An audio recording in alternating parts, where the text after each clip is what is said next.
Hi guys, welcome back to my YouTube channel. तो आज का मेरा ब्लॉग होने वाला है मुरादाबाद का।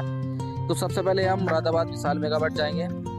उसके बाद हम आपको दिखाएंगे मुरादाबाद में एक संविधान साहित्य वाटिका के नाम से एक पार्क है, जिसमें बाबा साहब के बारे में काफ़ी कुछ लिखा है, काफ़ी कवि के बारे में लिखा है, काफ़ी सारी हिस्टोरिकल चीज़ें वहाँ पे लिखी हैं। तो गाइस बने रहे मेरे छोटे से ब्लॉग में और देखें, एंजॉय करें।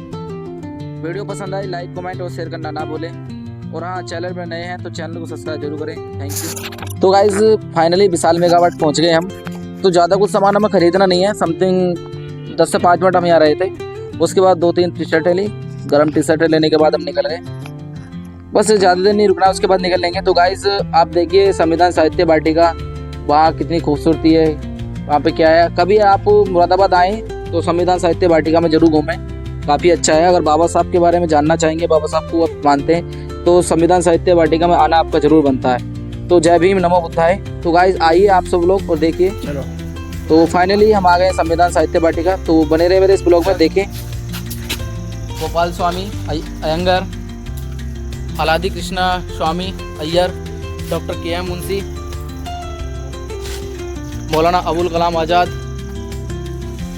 तो यहाँ के ना संविधान समिति के जितने भी लोग थे, जितने भी सदस्य थे, सबके यहाँ प्रतिमाएं बनी हुई हैं, सबके बारे में सब कुछ लिखा हुआ है। तो आप एक बार आइए, मैं आपको बता रहा हूँ, आप संविधान वाटिका में जब आएंगे तो आपको यहाँ बहुत कुछ सीखने मिलेगा। शायद आपने इतना पढ़ा हो या नहीं पढ़ा हो, लेकिन आप जब यहाँ आएंगे आपको बहुत सारा यहाँ सीखने मिलेगा। जैसे कि आप ये देख रहे हैं, भारत लोकतंत्र के मुख्य स्तंभ, जैसे भारत का लोकतंत्र धर्म, जाति, भाषा और संस्कृति की विविधता को गले लगाता है। बोला संविधान सभी नागरिकों को समान अधिकार की गारंटी देता है। संविधान सभी नागरिकों को, जैसे कि आप सबको पता ही है, डॉक्टर बाबा साहब भीमराव अम्बेडकर ने ही, या ये नहीं कि उन्होंने अपने समाज में नहीं, उन्होंने भारत के हर समाज की स्त्री को समान अधिकार दिलाए। भारत की हर एक स्त्री को समान अधिकार दिलाए, सबको समान अधिकार की दिलाया, वो बाबा साहब ने दिलाया। आपको बता दो, बाबा साहब जैसा इकोनॉमिक्स पैदा नहीं हुआ। जो आज को हमारे भारत की इकोनॉमिक्स सबसे फर्स्ट नंबर पे है, तो वो बाबा साहब भीमराव अम्बेडकर जी का सबसे फर्स्ट योगदान है। तो भाई एक बार बाबा साहब को पढ़िए, उनकी जीवन कथा पढ़िए, उनकी इकोनॉमिक्स पढ़िए। ये ऊपर तुम्हारा ये सबसे काफ़ी। और आप ये देखिए स्तंभ, ये देखिए सत्यमेव जयते, अशोक के 4 स्तंभ।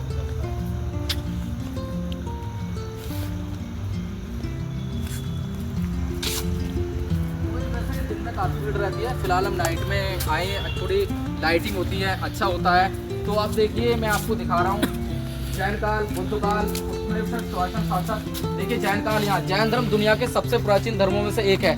भारत में इसका प्रचार 7वीं शताब्दी ईसा पूर्व से हुआ है। इसके प्रमुख मूल्यांकनों में अनेकतावाद और बहुलतावाद शामिल है। अब बात आती है बौद्ध काल की। बौद्ध काल में क्या हुआ था, अपने काम काज में बौद्ध संघ सामूहिक निर्णय परंपरा के उदाहरण है। बौद्ध धर्म गौतम बुद्ध ने 5वीं शताब्दी ईसा पूर्व प्रारंभ किया था, ताकि धर्म अधिक समावेशी बने और सहिष्णु बने।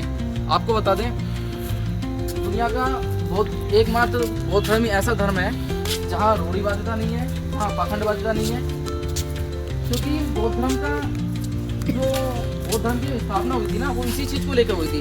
क्योंकि भगवान गौतम बुद्ध ने हिंदू धर्म कई सारी रूढ़िवादिता त्याग की थी, जैसे तरह तरह के हवन करना, किसी की मृत्यु के बाद तरह तरह के कई चीज़ें, कार्य ऐसे थे जो करने होते थे। तो उन्होंने बोला कोई इसका महत्व नहीं है, और टूट मिले कुछ पुण्य लाया।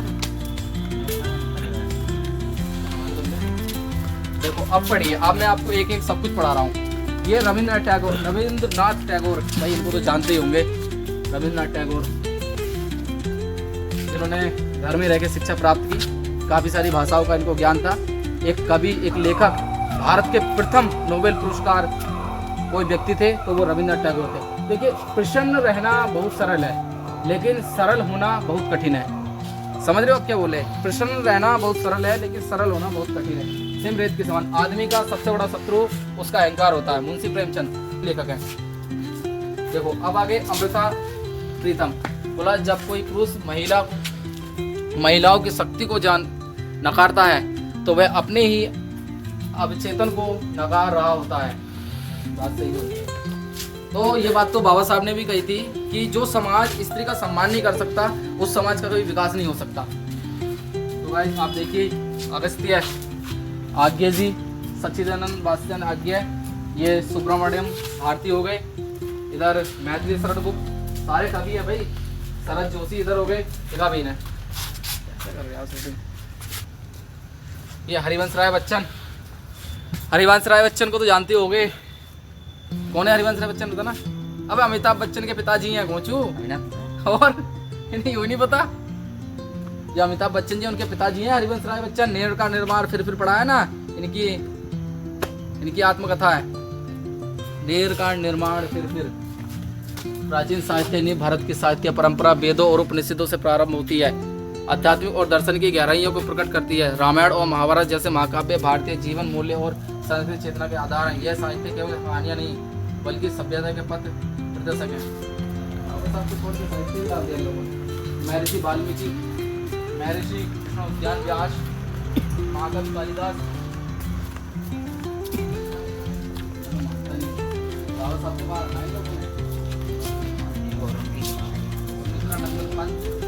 रामधारी सिंह, कोमलया सुंदर, जोन आर्या, किशन कुमार, मुरादाबादी,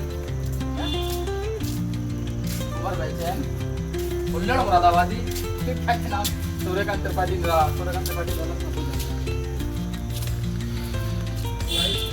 घूम रहे हैं, काफी अच्छा लग रहा है। मैं तो आपसे बोलता हूँ आप लोग भी आए घूमने के लिए। यहाँ काफी सारी चीजें ऐसी हैं।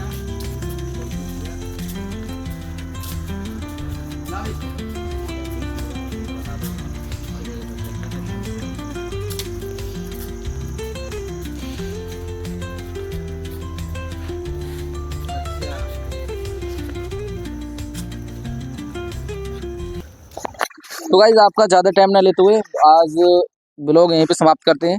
तो बने रहे मेरे नेक्स्ट ब्लॉग के लिए। तो जैसे आए दिन मैं जहाँ जहाँ जाता हूँ वहाँ कल्चर दिखाता हूँ, बाबा साहब के विचारों को आगे लेके जाता हूँ। तो आए दिन मैं गाँवों में घूमता रहता हूँ, बाबा साहब की मूर्तियाँ ज़्यादा दिखाता हूँ।